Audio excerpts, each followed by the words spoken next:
நம்ம அரசாங்கம் உங்க தொழிலை எப்படி பாக்குது, எப்படி வகைப்படுத்துதுன்னு தெரிஞ்சுக்கலாமா?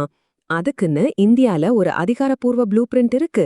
இந்திய அரசாங்கம் பிசினஸ்களை அதோட முதலீடு, வருமானம் இதையெல்லாம் வச்சு வகைப்படுத்த ஒரு சிஸ்டம் வச்சிருக்காங்க.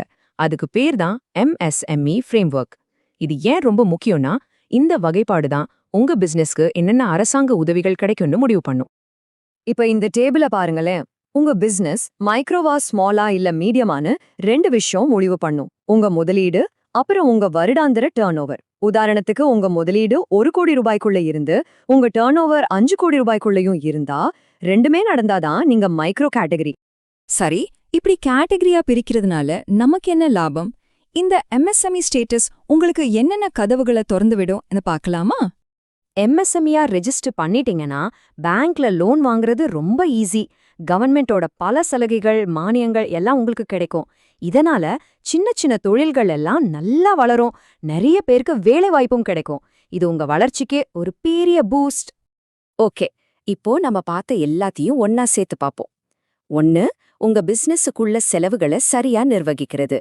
இன்னொன்னு, உங்க பிசினஸுக்கான அரசாங்க அங்கீகாரத்தை புரிஞ்சுக்கிறது. இது ரெண்டும் சேர்ந்ததுதான் உங்க வெற்றிக்கான பாதை. உங்க வெற்றிக்கு வெறும் 3 ஸ்டெப் தான். 1, உங்க செலவுகளை கரெக்டா கையாண்டு ஒரு ஸ்ட்ராங்கான ஃபவுண்டேஷன் போடுங்க. 2, உங்க பிசினஸ் எந்த MSME கேட்டகரியில வருதுன்னு தெரிஞ்சுக்கோங்க. 3, அந்த ஸ்டேட்டஸை வச்சு கவர்மெண்ட் கிட்ட இருந்து சப்போர்ட், லோன் எல்லாம் வாங்கி உங்க வளர்ச்சியை அடுத்த கட்டத்துக்கு கொண்டு போங்க. இப்போ பாருங்க, உங்க கையில ஒரு ஸ்ட்ராங்கான ஃபவுண்டேஷனும் இருக்கு, ஒரு தெளிவான ப்ளூ பிரிண்ட்டும் இருக்கு. இத வச்சு நீங்க என்ன உருவாக்க போறீங்க? உங்க கனவு தொழிலை நிஜமாக்குற சக்தி இப்போ உங்க கையில தான் இருக்கு.